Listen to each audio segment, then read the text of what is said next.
1,71,000 జనాన్ని 15 కులాలకు సంబంధించిన వాళ్ళని కలిపి 1% ఇచ్చేశారు. ఇక్కడ జనాభా నిష్పత్తి లేదు. ఇక్కడ వాళ్ళ వెనుకబాటును చూశారు. అయితే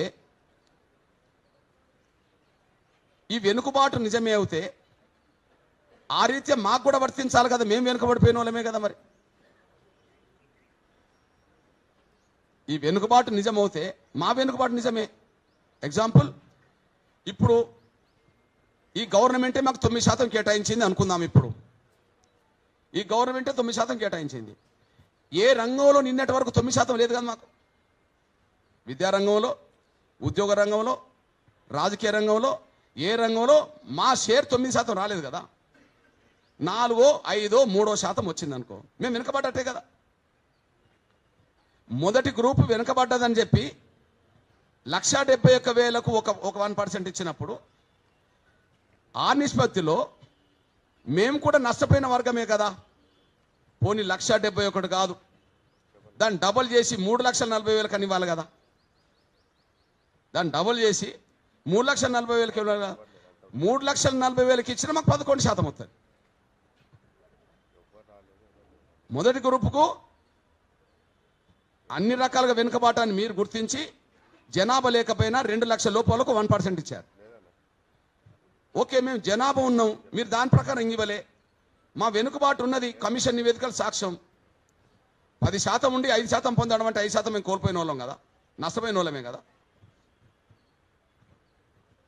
మరి మా వెనుకబాటును చూస్తే వాళ్ళకు 1,71,000కు ఒక 1% ఇచ్చిన మాకు 3 లక్షలకి ఇవ్వండి, 3,40,000కి ఇవ్వండి, మాకు 11% వస్తుంది. జనాభా చూసినా మా వెనుకబాటు చూసినా మా 11% మాకు వస్తుంది. నంబర్ 3, ఇక్కడ కమిషన్ ఏదో రకంగా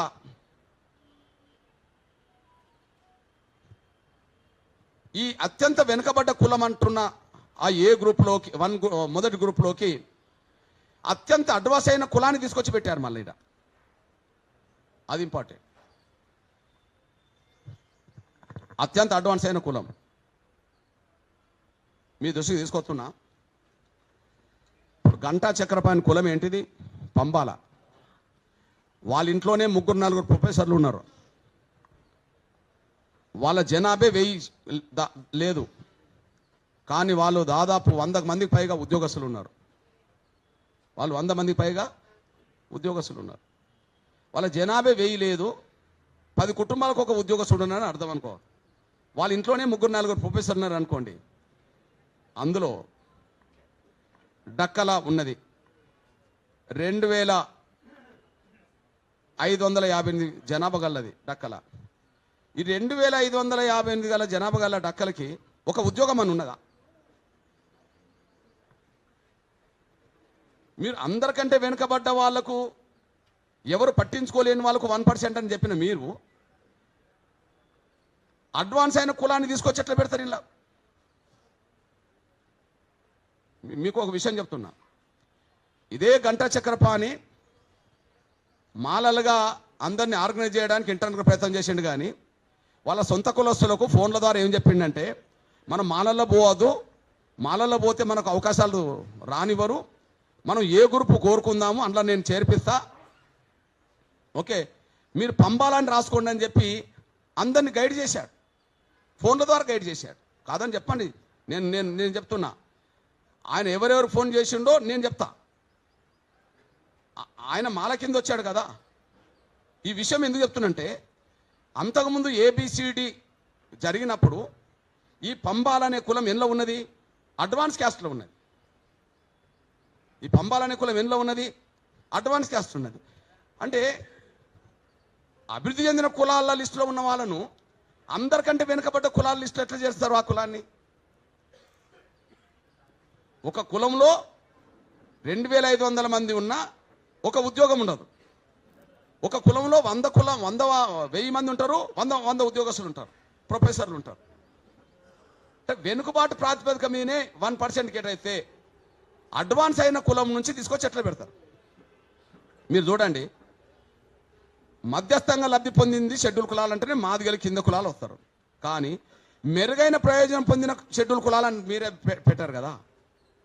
మెరుగైన ఫలితాలు పొందిన అంటే వాళ్ళ జనాభా కంటే మించి పొందిన వాళ్ళని అంటారు కదా. మరి అంతకుముందు వీళ్ళు ఇంట్లోనే ఉన్నారు కదా, పంబాల అంతకుముందు బాగా అడ్వాన్స్ అయిన లిస్టులోనే ఉన్నారు కదా. మరి అంతకుముందు అడ్వాన్స్ అయిన లిస్టులు మళ్ళీ కనీసం మధ్యస్థంగా లబ్ధి పొందిన దగ్గర రాలేదు. కానీ అసలే అందరు వెనకబడ్డ వాళ్ళ దగ్గరికి ఎట్లా వచ్చిండ్రు, జంప్ ఎట్లా అయినరు, ఎట్లా జంప్ అవుతారు? తర్వాత మీ దృష్టికి తీసుకొస్తున్నాం. మన్నే అనే కులం ఉన్నది, గద్దర్ కులం మన్నెపోలు అంటారు కదా, మన్నెపోలు అంటారు, మన్నె కులం. వాళ్ళు 29,650. ఈ మన్నెమనే కులం మాలలకు వర్తించి సి గ్రూప్లో ఉన్నదే కదా. ఈ మన్నెపనే కులం మాలలకు వర్తించి సి గ్రూప్లో ఉన్నదే కదా. అడ్వాన్స్ క్యాస్ట్ కదా, బాగా అభివృద్ధి చెందిన 3వ లిస్టులో ఉండాల్సిన కులం కదా. మెరుగైన ప్రయోజనం పొందిన షెడ్యూల్ కులాల లిస్టులో ఉండాలి కదా. ఆ లిస్టులో ఉండాల్సింది మన్నెపోలు అనే వాళ్ళు అత్యంత దయనీయ జీవితాలు గడుపుతున్న వాళ్ళని చెప్పి మీరే లిస్ట్ తయారు చేసి, మొదటి లిస్ట్ తయారు చేసి గండెట్లో తీసుకొచ్చారు. దానికి ఒక కారణం ఉన్నది. ఓకే, ఈ అత్యంత వెనుకబడ్డ ఆ దళిత లిస్టులోకి ఈ అడ్వాన్స్ అయిన ఒక కులాన్ని 2 కులాన్ని అందులో తీసుకొచ్చి పెడితే వాళ్ళవి వీళ్ళే దోసుకోవచ్చు అని. ఇది విషయం. అరే మాదిగలే దోసుకోంగా మా బుడగ జంగాలయో మా డక్కలోలయో వాళ్ళ వీళ్ళు దోసుకోలేరా? అందులో నుంచి షిఫ్ట్ అయ్యింలోకి వచ్చేసారు. బాగా అడ్వాన్స్ అయిన కులస్తులు ఎక్కడికి వచ్చారు? బాగా వెనుకబడ్డ కులాల లిస్టులోకి వచ్చేసారు. అర్థం ఏంటిది అంటే వాళ్ళు మేము ఈ రూపంగా ఇండ్ల దోసుకుంటాము, ఆ రూపంగా మీరు అందులో దోసుకోండి అని చెప్పి వాళ్ళని ఇండ్లకు షిఫ్ట్ చేసిండు అనేసి కూడా మీ దృష్టి తీసుకొస్తున్నాను నేను. అత్యంత వెనుకబడ్డ కులాల లిస్టులోకి అత్యంత అడ్వాన్స్ అయిన కులాలు కూడా ఇందులోకి రావడం జరిగిందంటే ఇది కుట్రపూరితంగా జరిగింది అనే విషయం మీ దృష్టికి నేను తీసుకొస్తున్నాను నేను. లేకపోతే పంబాల ఎట్లా వస్తుంది, అడ్వాన్స్ క్యాస్ట్ కదా. గత ఏబిసిడి గ్రూప్లో ఈ సి గ్రూప్లో ఉన్నదే కదా. సి గ్రూప్ను అడ్వాన్స్ అయిన కులంగానే తీసుకొచ్చారు కదా. మీరే 3 లిస్టులు చేశారు కదా. అంతకుముందు ఉన్న సి గ్రూప్లో వీళ్ళు ఉన్నారు కదా. మరి ఎట్లా వచ్చారు వీళ్ళకు? నంబర్ 1. రెండోది, ఇక్కడ మాదిగల ప్రాతినిధ్యం పెరగద్దు, మాలల ప్రాతినిధ్యం పెరగాలి. ఇది కుట్ర కూడా ఉన్నది. లాస్ట్కు వీళ్ళు ఈ కాంగ్రెస్ ప్రభుత్వం మొదటి నుంచి ఒక పని చేస్తున్నది. నేను తెలంగాణ ఉద్యమ కాలం నుంచి ఇప్పటి వరకు 2 చూస్తున్నా. తెలంగాణ ఉద్యమ కాలం నుంచి 2 చూస్తున్నా. తెలంగాణ రాష్ట్రం మనం అందరం కలిసి కోరుతుంటే తెలంగాణను అడ్డుకుంటామన్నది ఎవరు? సీమాంధ్ర, అంతేనా? సీమాంధ్ర భూస్వామ్య పెట్టుబడిదారు వర్గం అడ్డుకుంటాను. కానీ తెలంగాణను అడ్డుకోలేని పరిస్థితులు వాళ్ళకి నెట్టబడ్డారు. తెలంగాణ అడ్డుకుంటాం అన్న వాళ్ళు తెలంగాణను అడ్డుకోలేని పరిస్థితులు నెట్టబడ్డారు. నెట్టబడ్డప్పుడు చివరి నిమిషాలు ఏం చేశారు చెప్పండి? ఇక తెలంగాణ పోనీ కానీ ఆ పోలవరంకు కట్టుకోవడానికి మాకు ఆ 200 గ్రామాలు ఆదివాసీ గ్రామాలు ఆ భద్రాచలం కింద ఉండబడి 7 మండలాలను మాకు ఇవ్వండి అని అన్నారు. అంతకుముందు కేసీఆర్ ఒక మాట అనేవాడు, తెలంగాణ భౌగోళిక ప్రాంతం నుంచి 1 ఇంచు భూమి కూడా పోనీ అని అనేవాడు. అన్నాడా లేదా? చాలాసార్లు ఇంచు భూమి కూడా పోనీ అని అన్నాడు. కానీ తీరా తెలంగాణ ఇచ్చే సమయానికి వాళ్ళు పెట్టిన ఒత్తిడికి తలొగ్గి 7 మండలాలు 200 గ్రామ పంచాయతీలు అటు వెళ్ళిపోయినాయి. అంటే తెలంగాణ ఇచ్చినట్టే ఇచ్చి మళ్ళీ అడ్డుకునే వాళ్ళ అనుగుణంగా కూడా నిర్ణయం తీసుకున్న విషయం కూడా మీ దృష్టి తీసుకొస్తున్నా నేను. ఏది తెలంగాణకు సంబంధించిన విషయంలో అప్పుడు జరిగిందా లేదా? నేను కేసీఆర్ లాగా మౌనం ఉండగదా? కేసీఆర్ తెలంగాణ రావాలని అంటూనే ఇంచు భూమి కూడా పోడగొట్టుకోనన్న అతను 200 గ్రామ పంచాయతీలు పోయినా 7 మండలాలు పోయినా కూడా ఆయన పెద్దగా వచ్చి రోడ్డు మీదకి వచ్చి దాన్ని ఆపే ప్రయత్నం ఏం చేయలే. నేను కేసీఆర్లు అంటోని కాను ఆ విషయంలో. ఇప్పుడు ఇదే జరుగుతుంది. ఏం జరుగుతుంది? వర్గీకరణ అడ్డుకోవడానికి సర్వశక్తులు ఒడ్డారు. ఎస్సీ వర్గీకరణ అడ్డుకోవడానికి సర్వశక్తులు ఒడ్డారు. కానీ వాళ్ళకి అర్థమైపోయింది ఆగదు అని. తెలంగాణ అయితే ఎట్లయితే ఆగదన్న అనుకున్న తర్వాత లాస్ట్ పాయింట్గా వాళ్ళు అది కోరుకుంటే అది జరిగిపోయిందో, ఇప్పుడు వర్గీకరణ అడ్డుకోలేమనే విషయం అర్థమైన తర్వాత సరే వర్గీకరణ జరిగినా కూడా కొద్దిగా మాదిగల ప్రాతినిధ్యం కొద్దిగా తగ్గించి కొద్దిగా మాలల ప్రాతినిధ్యం కొద్దిగా పెరిగేటట్టు చూడండి అని చెప్పి ఆ ఇంటర్నల్ జరిగిన వివిధ రాజకీయ నాయకులతో జరిగిన చర్చల ఫలితమే మా జనాభా నిష్పత్తితో కాకుండా మా వెనుకబాటును చూడకుండా మాకు రావాల్సిన 11% రిజర్వేషన్లలో 2% తగ్గించి 9% డిక్లేర్ చేయడానికి దారితీసింది. అందులో భాగమే మీకు ఒక విషయం గుర్తు చేస్తున్నాను. ఎగ్జాంపుల్ చెప్తున్నాను. నేను మాదిగల్లో ఉండబడి ఏ ఉపకులానికైనా న్యాయం జరుగుతుందంటే నేను స్వాగతిస్తా. ఇంతకుముందు బి గ్రూప్లో ఉన్న వాళ్ళు మేము మాదిగలతో కలిసి ఉండం, మేము పక్కకు పోయి మా సొంత వాటా మేము కోరుకుంటామంటే కూడా నేను స్వాగతిస్తా. ఎగ్జాంపుల్ మీ అన్నగా చెప్తున్నా. ఇప్పుడు బుడగ జంగం అంతకుముందు ఎస్సీబీలో ఉన్నది. బుడగ జంగం అంతకుముందు ఎస్సీబీలో ఉన్నది. ఇప్పుడు జనాభా ఎంత? 1,11,710. 1,11,710. వాళ్ళు ఇప్పుడు ఎన్ని వచ్చారు? మొదటి గ్రూప్లో వచ్చేసారు, నంబర్ 1 గ్రూప్లో వచ్చేసారు. ఓకే, నాకు అభ్యంతరం లేదు. కానీ ఇంతకుముందు ఇది ఎక్కడున్నది? మాదిగా బి గ్రూప్లో ఉన్నది. అంటే బి గ్రూప్లో ఉన్న దాన్ని ఈ బి గ్రూప్లో ఉన్న మాకు 12 వస్తుంది. మళ్ళా మా బుడగ జంగాలకు ఇప్పుడు మాదిగలతో కలిపిన కులాలతో కలుపుకుంటే మళ్ళీ 12 వస్తాయి. అటు 1% అయితే ఇచ్చిండ్రా లేదా కదా? అంటే మాదిగల జనాభా ఉన్నా దాని నిష్పత్తి రాకుండా ఒకవైపు అయితే మాదిగలతో ఉన్న 1,00,000 దాటిన కులాన్ని తీసి దానికి ఒక గ్రూప్ ఇచ్చారు. మా తగ్గించడానికి అటు ఇచ్చేశారు. నేను వాళ్ళకి పోవడాన్ని నేను స్వాగతిస్తా.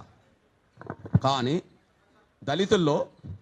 దళితుల్లో అత్యధిక జనసంఖ్య గల 3వ కులము నేత కాని. మీ లిస్టుల ప్రకారమే చెప్తున్నా. దళితుల్లో అత్యధిక జనసంఖ్య గల 3వ కులము నేత కాని. సాక్ష్యం ఏంటిది? మీ సోదరుడిగా నేను సాక్ష్యం చెప్తున్నా, చూడండి. నేత కాని ఇప్పుడు అత్యంత అభివృద్ధి చెందిన కులాల్లో పెట్టినరు. అంతకుముందు సి గ్రూప్లోనే ఉన్నది. మరి వాళ్ళ జనాభా ఎంత? 1,33,072. దీన్ని మాలల్నే ఉంచుకున్నారు. అంటే వీళ్ళది కూడా లాక్కోవాలని. అక్కనోమో మా నుంచి తీసి సపరేట్ ఇచ్చేటట్టు చేశారు. నేను దాన్ని స్వాగతిస్తా. 1,10,000 మా బుడగ జంగాలు ఇతర కులాలకు న్యాయం జరుగుతుందంటే నేను స్వాగతిస్తా. మరి 1,10,000 బి గ్రూప్ నుండి తీశారు కదా. మరి 1,33,000 ఎక్కువనా 1,10,000 ఎక్కువనా? 1,33,000 ఎక్కువ. మరి 1,33,000 వాళ్ళను వేరే గ్రూపులో చేర్చాలి కదా. అది 1% ఇస్తారా, 0.5% ఇస్తారా, 2% ఇస్తారా అని కాదు. వేరే గ్రూపులో చేర్చాలనా వద్దా? చేర్చాలి. మరి అదెందుకు అందబెట్టుకున్నారు అంటే ఇక్కడ ఈ 1,33,000 మందిని సపరేట్ తీస్తే వాళ్ళతో పాటు ఇంకో 2-3 కులాలు కలిపితే 1,70,000 అంటే ఇంకొక 40,000కు సంబంధించిన ఒక 2-3 కులాలు కలిపినారు అనుకో, అప్పుడు 1% వస్తుంది కదా. కానీ 1% వస్తే ఎవరిది తగ్గుతుంది? ఆడ మాలలు తగ్గుతుంది. అప్పుడు మాలలకి ఎంత వస్తుంది? 4 వస్తుంది.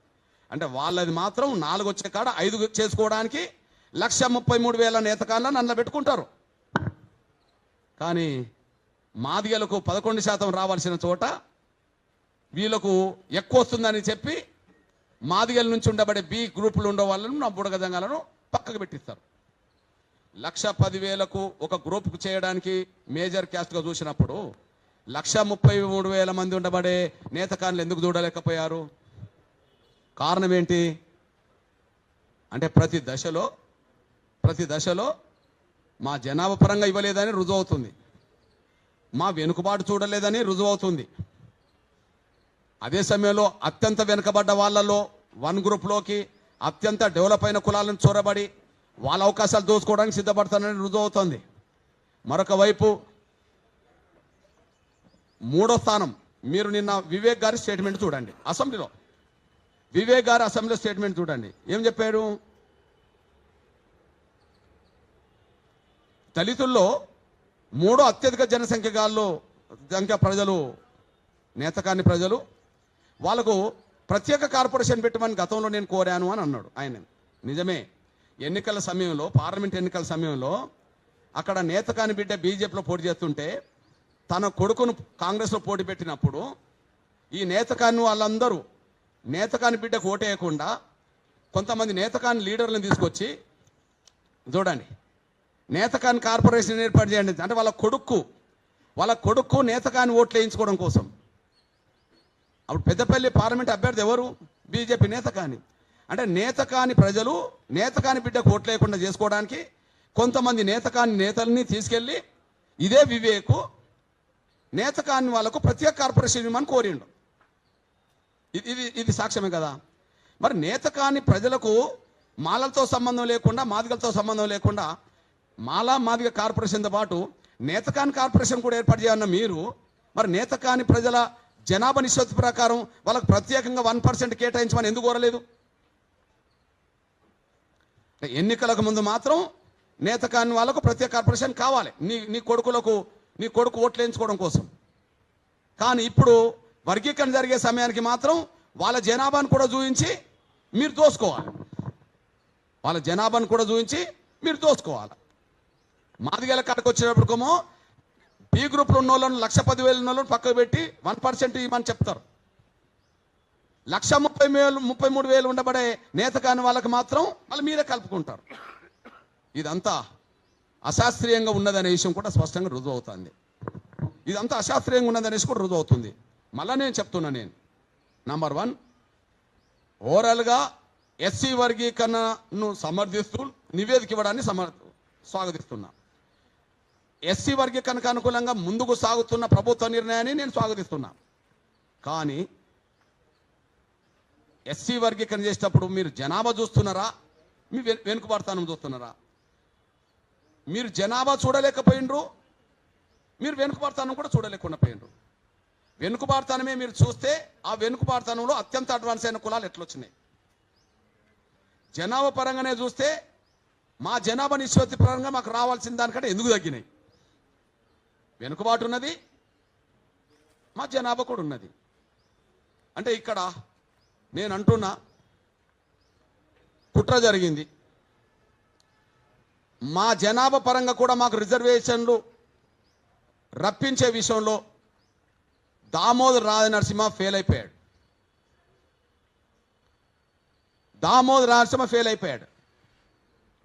వాళ్ళేమో ఉన్నదానికంటే పెంచుకునే ప్రయత్నం చేశారు, కుట్రలు. మాదిగలదోమో ఉన్నదానికంటే తగ్గించే ప్రయత్నం చేశారు, కుట్రలు. నేను ఒక విషయంలో గర్వపడుతున్నా, ఉన్నదానికంటే పెంచుకునే విషయంలో వివేకు మాలల తరపున గట్టిగా నిలబడ్డాడు. ఇతరులను కలుపుకొని కూడా గట్టిగానే నిలబడ్డాడు. అరే ప్రత్యర్థి అయినా నేను చెప్తున్నా, వాళ్ళ జనాభా లేకపోయినా పెంచుకునే విషయంలో అటు గట్టిగా నిలబడ్డాడు. ఓకే, అడ్వాన్స్ కులమైన మాలల్ని అత్యంత వెనుకబడ్డ కులాల్లోకి చొరబెట్టడంలో కూడా సక్సెస్ అయింది. మొదటి గ్రూప్లోకి వీళ్ళని పంపింది ఆయనే. నేతకాని వాళ్ళని బయటికి పోకుండా చూసింది ఆయన. నేతకానికి బయటికి పోకుండా చూశాడు. అత్యంత వెనుకబడ్డ కులాల్లోకి ఈ కులం నుంచి కొంతమంది చొరబెట్టేట్టు చేశాడు.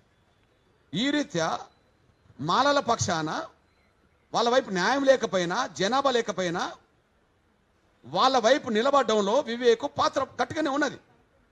కానీ న్యాయం వైపు నిలబడడంలో, అత్యంత వెనుకబడ్డ మాదిగల వైపు నిలబడడంలో, అత్యధిక జనసంఖ్యల మాదిగల వైపు నిలబడడంలో, వాళ్ళకు రావాల్సిన వాటా సాధించి పెట్టడంలో దామోదర్ నరసింహ ఫెయిల్ అయిపోయాడు. మేము దామోదర్ నరసింహను ఇట్లాంటి పరిస్థితిలో, దామోదర్ రాజనరసింహ ఇట్లాంటి పరిస్థితిలో మా మాదిగ ప్రతినిధిగా, మా మాదిగ మంత్రిగా మేము చూడట్లేదు.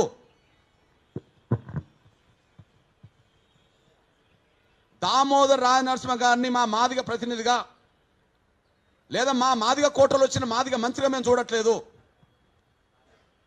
ఆయన మాదిగల పక్షాన రావాల్సిన దాన్ని కూడా రప్పించలేకుండా ఆయన మౌనంగా ఉన్నాడు.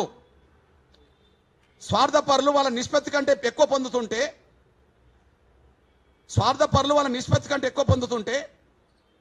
న్యాయం కోసం బలమైన ఉద్యమం జరుగుతున్న ఈ సమయంలో మాదిగల పేరుతో మంత్రికున్న వ్యక్తి మౌనంగా ఉండడం వల్ల జనాభా పరంగా రిజర్వేషన్లు పొందే అవకాశం కోల్పోయే పరిస్థితికి వచ్చింది. వెనుకబాటును ఆధారంగా చేసుకొని న్యాయబద్ధమైన వాటా పొందలేని పరిస్థితులు నెట్టబడడం జరిగింది. దీనికి ఎవరు బాధ్యత? దామోదర రాజస్వామి బాధ్యత. నేను అంటున్నా, సోదరా దామోదర రాజస్వామి గారు, నువ్వు మాదిగల ప్రయోజనాలు కాపాడలేవు. మిమ్మల్ని మేము మాదిగల ప్రతినిధిగా చూడట్లేదు. నువ్వు ఎవరి ప్రతినిధో ధైర్యం ఉంటే చెప్పుకో. మాదిగలకు రావాల్సిన 11% వాటా ఎందుకు రాలేదో చెప్పు. జనాభా లేదా, వెనుకబాటు లేదా? జనాభా లేదా, వెనుకబాటు లేదా? ఈ రెండున్నప్పుడు నిష్పత్తి పరంగా ఎందుకు రాలే? జనాభా ఉన్నదని మీ కమిషన్ చెప్తుంది, వెనుకబాటు ఉన్నదని కమిషన్ చెప్తున్నది. మరి దానికి దగ్గర రిజర్వేషన్లు న్యాయబద్ధమైన వాటి ఎందుకు రాలే?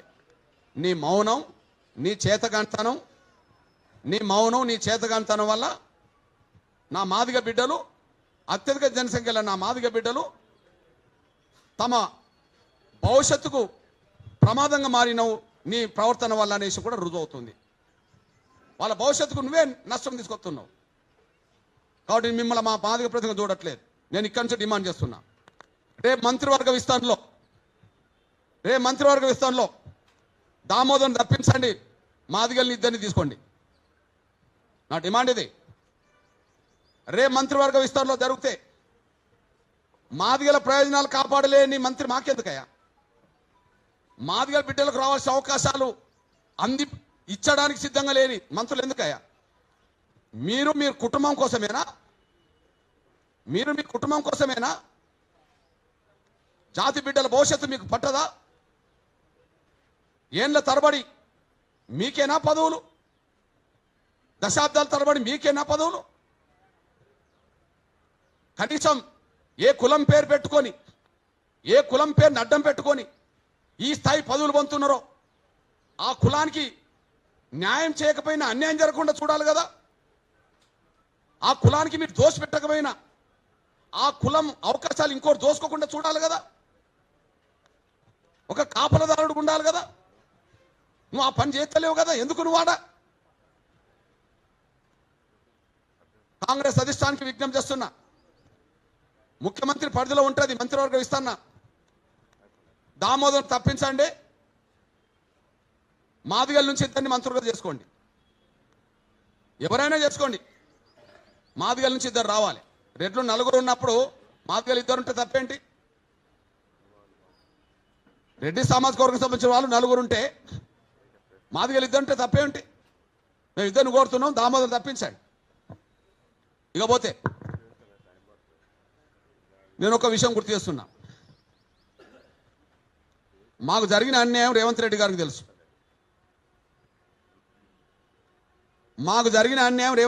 తెలుసు. మా జనాభా కంటే తక్కువ రిజర్వేషన్లు వచ్చినాయనే విషయం ఆయనకు తెలుసు. నేను పేరు చెప్పను. ఆయన శాసనసభకి వెళ్లే ముందు ఒక 40 నిమిషాలు ఇద్దరు మా మాదిగ ప్రముఖులతో మాట్లాడాడు. ఆయన శాసనసభకి వెళ్లే ముందు, నేను పేరు చెప్పాను, ఓకే, ఆయన శాసనసభకి వెళ్లే ముందు ఒకరికి ఫోన్లో ఒకరిని దగ్గర పెట్టుకొని ఒకరితో ఫోన్లో 40 నిమిషాలు మాట్లాడాడు. ఆయన చెప్పిన విషయం ఏంటంటే, మీ జనాభాకు తగ్గ అవకాశాలు కొంత రావట్లేదు, కొంత తగ్గిపోతున్నమాట వాస్తవమే, కొద్దిగా మీరు సర్దుబాటు చేసుకోండి అని అన్నాడు. కొద్దిగా అన్నలాంటి వాళ్ళకు కొంత మీరు చెప్పండి అని చెప్పడం జరిగింది. అంటే అర్థం ఏంటి మరిగా? ఆయనకు తెలుసు అన్నట్టే కదా. ఆయన చెప్పిన విషయం 40 నిమిషాలు మా జాతిలో ఉండబడే ఒక బిడ్డను దగ్గర పెట్టుకొని, మా జాతిలో ఉండబడే ఇంకో బిడ్డతో ఫోన్లో 40 నిమిషాలు మాట్లాడిన సమాచారం ఏంటంటే, మీ జనాభాకు తగ్గ రిజర్వేషన్ల ప్రాతినిధ్యం దక్కట్లేదు, కానీ మీరు సర్దుబాటు చేసుకోండి. మా జనాభాకు తగ్గ రిజర్వేషన్ ప్రాతినిధ్యం దక్కనప్పుడు ఎవరికి ఇచ్చినట్టు? ఎవరికో ఒకరికి ఇచ్చినట్టే కదా. అంటే మాకు అన్యాయం చేసినట్టే కదా. మాకు అన్యాయం చేసినాం అనే విషయం నీకే అర్థమైనప్పుడు మేమేం చేయాలా? ఈ విషయంలో ఆ సమాచారం అందుకున్న వెంటనే మధ్యాహ్నం పూట మా సామాజిక వర్గానికి సంబంధించిన 4 ఎమ్మెల్యేలతో నేను సమావేశం ఏర్పాటు చేశాను. మా సామాజిక వర్గానికి సంబంధించిన 4 ఎమ్మెల్యేలతో ఏర్పాటు చేసి దయచేసి 11% జనాభా మనకు నిష్పత్తిపరంగా రిజర్వేషన్ రావాలి, ఈ విషయాన్ని అసలు ప్రస్తావించండి. రాష్ట్ర ప్రభుత్వం నిర్ణయం తీసుకుంటుందా లేదా కానీ మాదిగ బిడ్డలుగా మీరు ప్రతిపాదించండి అని మాత్రం నేను చెప్పడం జరిగింది. ఇట్లాంటి సమాచారం నాకు వస్తున్నది. జనాభా ఉన్నా కూడా రిజర్వేషన్లు అంతా రావట్లేదని వస్తున్నది. జనాభా తగ్గిన వాళ్ళకు అవకాశాలు ఎక్కువ ఉన్నాయనేసి వస్తున్నది. కనుక దయచేసి మీరు 4 ప్రస్తావించండి. మీరు వర్గీకరణ సూత్రానికి రేవంత్ రెడ్డి గారు అనుకూలంగా ఉన్నందుకు స్వాగతించండి, ఆయనను అభినందించండి. కానీ జనాభా నిష్పత్తి కంటే తక్కువ వస్తున్నందుకు మాత్రం మీరు సూచన చేయండి, తక్కువ రాకుండా చూడండి అని సూచన చేయండి. మాదిగ ఎమ్మెల్యేలుగా మాదిగ బిడ్డల తరఫున మాట్లాడిన వాళ్ళు అవుతారని చెప్పి నేను మధ్యాహ్నం పూట నేను చెప్పడం జరిగింది. బహుశా మరి వాళ్ళు ఆ ప్రస్తావన తీసుకొచ్చినట్టు కూడా నాకు అనిపించలే శాసనసభలో. నేనైతే చెప్పాను, నాకు 11 గంటల సుమారే నాకు ఆ సమాచారం ఉన్నది. నేను 1 గంట 2 గంటల మధ్యలో మా ఎమ్మెల్యేలు కూర్చున్నబెట్టి 4 మాట్లాడడం జరిగింది. ఇంకా ఈ విషయాన్ని అసెంబ్లీలో ప్రస్తావించే విధంగా చేద్దామని చెప్పి నేను మన బీజేపీ శాసనసభ్యుడు శంకర్, ఆదిలాబాద్ శంకర్, నేను ఫోన్లో మాట్లాడడం జరిగింది. తను ప్రస్తావించే సమయానికి స్పీకర్ టైం ఇవ్వలేదు. తను ఈ విషయాన్ని 11% రావాల్సిన మాదిగలకు 9% రావడం కరెక్ట్ కాదనే ప్రస్తావన వచ్చే సమయానికి ఆయన స్పీకర్ ఆయనను కట్ చేయడం జరిగింది. నేను బీఆర్ఎస్ నేతలతో మాట్లాడదాం అనుకున్నా, వాళ్ళు కాంటాక్ట్లోకి రాలే. కానీ మా సోదరుడు ఎర్రోల శ్రీనివాస్కు చెప్పాను, దయచేసి మన నిష్పత్తి కంటే తక్కువ రిజర్వేషన్లు వస్తున్నట్టుగా కనిపిస్తున్నది, దాన్ని మీరు వెంటనే పరిగణలోకి తీసుకొని కేటీఆర్ గారికో అక్కడ శాసనసభలో బీఆర్సీ వాళ్ళు చెప్పానని చెప్తే, అన్న వాళ్ళు లోపల ఉన్నారు, నేను బయట ఉన్నాను చెప్పడం జరిగింది. కారణాలు ఏమైనా ఇది రేవంత్ రెడ్డి గారికి ముందే తెలుసు, మా నిష్పత్తి కంటే తక్కువ వస్తుందనే విషయం ముందే తెలుసు. ఆ ముందే తెలుసు కాబట్టినే తన దగ్గర ఒక మాదిగ ప్రముఖుని పెట్టుకొని ఇంకో మాదిగ ప్రముఖుడితో 40 నిమిషాలు మాట్లాడిండు. కాబట్టి స్పష్టంగా అర్థమవుతుంది ఉద్దేశపూర్వకంగానే మా వాటా మాకు దక్కకుండా పోయింది అని. ఈ నేపథ్యంలోనే మేము గుర్తు చేస్తున్నాం. మించిపోయింది ఏం లేదు, లోపాలుంటే సరి చేసుకోండి. మించిపోయింది ఏం లేదు, లోపాలుంటే సరి చేసుకోండి. ఇప్పుడు మీకు నచ్చని విషయాలు రిజెక్ట్ చేసిండ్రా లేదా? షమీం అఖ్తర్ గారు ఖచ్చితంగా క్రిమిలేయర్ ఉండాలని చెప్పి సూచన చేశాడు. ఆ సూచనను మేము ప్రభుత్వం తిరస్కరిస్తుందని చెప్పిండ్రా లేదా? మరి మొదటి గ్రూపులో అత్యంత వెనుకబడ్డ గ్రూపులో అత్యంత అభివృద్ధి చెందిన 2-3 కులాలను ఎట్లా చేస్తారు? మా జనాభా కంటే తక్కువ మాకు ఎట్లిస్తారు? 1,10,000 ఉన్న కులానికి 1% ఇవ్వడానికి కొంత కసరత్తు చేసినప్పుడు 1,33,000 ఉన్న ఒక కులానికి సపరేట్ ఇవ్వడానికి ఎందుకు కసరత్తు చేయలేకుండా పోయినరు? మాదిగా మాలలతో పాటు నేతకాన్లకు కూడా కార్పొరేషన్ ఇవ్వాలని చెప్పి వివేకే కోరిండు కదా. మరి ఆ వివేకు మరి ఎందుకు నేతకాని వాళ్ళకు సపరేట్ ఇవ్వాలి, వర్గీకరణలో సపరేట్ వాటా రావాలని చెప్పి ఎందుకు అనలేకుండా పోయిండు?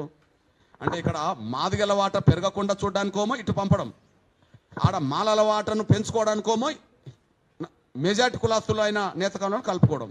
ఇదంతా ఉద్దేశపూర్వకంగా కుట్రబుద్ధితో జరిగిన ప్రక్రియ. ఇది నాకు తెలిసి కమిషన్ నివేదిక తయారు చేసేటప్పుడే ఇవంతా కసరత్తు జరిగినట్టుగా కనిపిస్తున్నది. కమిషన్ నివేదిక తయారు చేసేటప్పుడే ఇదంతా కసరత్తు జరిగినట్టు కనిపిస్తున్నది. ఈ కసరత్తులో 3 భాగస్వాములు. నంబర్ 1 వివేక్, వాళ్ళ ప్రయోజనాలకు పెద్ద పెట్టేసుకోవడానికి, మాదిగల ప్రయోజనాలను దెబ్బతీయడానికి, ఇతర కులాల ప్రయోజనాలు దెబ్బతీయడానికి, నేతకాని ప్రయోజనాలు దెబ్బతీయడానికి, అందరి ప్రయోజనాలు దెబ్బతీయడానికి ఒక కుట్ర. దీనికి మౌనమునిగా పాత్ర పోషించింది దామోదర్ రాజనరసింహ. మౌనమునిగా పాత్ర పోషించింది తెలుసు ఆయనకు, ఆ పాత్ర పోషించింది దామోదర్ నరసింహ. ఈ విషయం ఇట్లా జరుగుతుందని చెప్పి ఖచ్చితంగా రేవంత్ రెడ్డి గారికి ముఖ్యమంత్రి కూడా తెలిసే ఉంటుంది కాబట్టినే నిన్న ఉదయం పూట ఆ అభిప్రాయం చెప్పడం జరిగింది. దీన్ని మేము తీవ్రంగా ఖండిస్తున్నాం. దయచేసి మా జనాభా కంటే మించి మేము అడగట్లేదు, మా జనాభాకు తగ్గట్టుగా రిజర్వేషన్లు ఇవ్వండి. తగ్గించడం అనేది న్యాయం కాదు. ఇప్పుడు జరిగిన ప్రక్రియలో లోపాలుంటే వెంటనే సరి చేసుకొని అందరికీ న్యాయం చేసే పద్ధతిలో ముందుకు రావాలని చెప్పి మేము విజ్ఞప్తి చేస్తున్నాం, డిమాండ్ చేస్తున్నాం. ధన్యవాదాలు.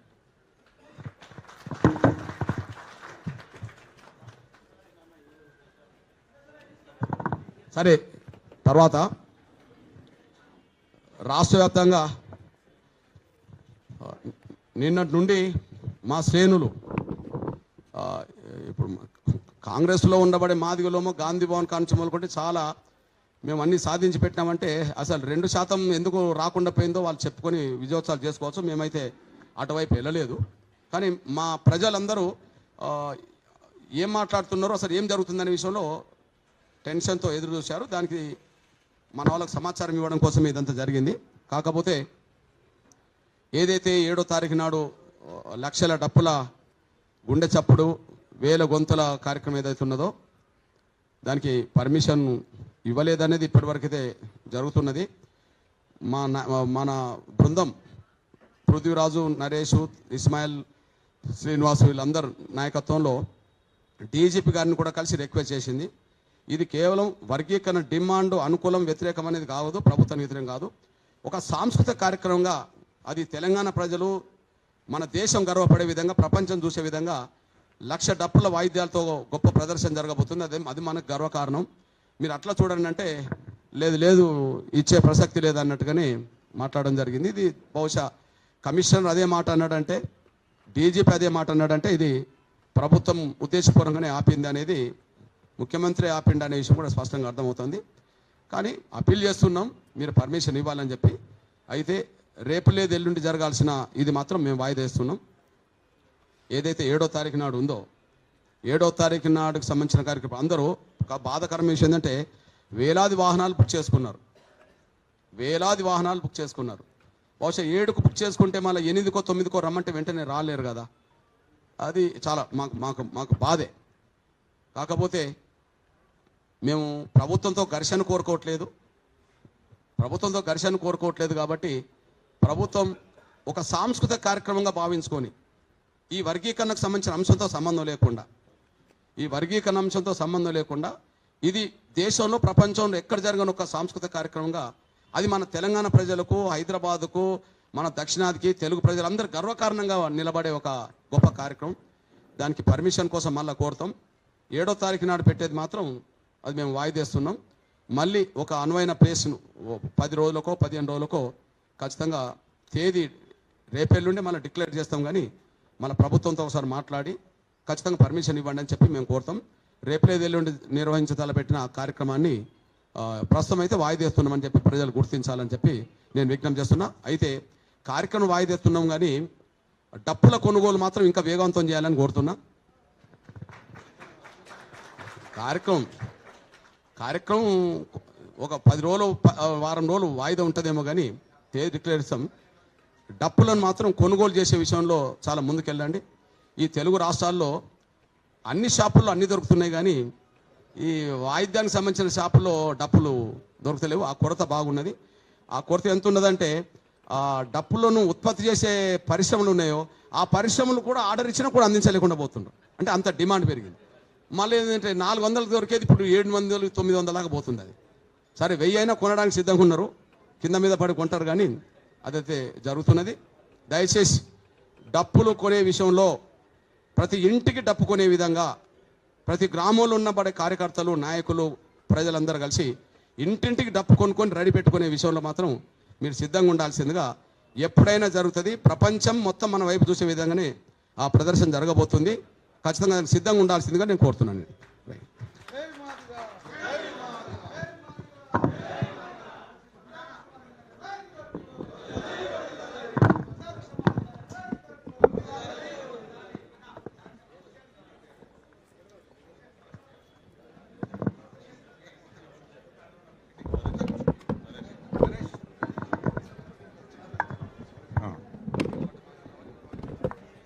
మీడియా మిత్రులకి నమస్కారం. నా పేరు డాక్టర్ వెంకటేష్ నేత, పెద్దపల్లి మాజీ పార్లమెంట్ సభ్యుని. నిజంగా ఈరోజు గత 30 సంవత్సరాలుగా వర్గీకరణలో భాగంగా ఆర్థికంగా, సామాజికంగా వెనుకబడ్డటువంటి ఉపకులాలకి కూడా వాళ్ళ హక్కులు వాళ్ళు సాధించాలి. జనాభా ప్రాతిపదికన నిష్పత్తిన వాళ్ళకు రిజర్వేషన్ రావాలి అని పోరాటం చేస్తున్నటువంటి మహానుభావుడు మందకృష్ణ మాదిక గారు ఈరోజు ఉపకులాలకు జరుగుతున్నటువంటి అన్యాయాన్ని కూడా మాదిగలతో పాటు ఉపకులాలకు జరుగుతున్నటువంటి అన్యాయాన్ని కూడా ఈ సమాజానికి చెప్పి ప్రభుత్వానికి విజ్ఞప్తి చేసినటువంటి గొప్ప మనసున్న మానవతావాదిగా అభినవ అంబేద్కర్ గా పేరుగాంచడంలో ఎలాంటి సందేహం లేదని చెప్పేసి ఒక నేతకాని బిడ్డగా ఈ నేతకాని జాతికి జరిగినటువంటి అన్యాయాన్ని చూసి ఈరోజు నా మనసులో ఉన్నటువంటి బాధని ఈ సమాజం ముందు పెడుతున్నాను.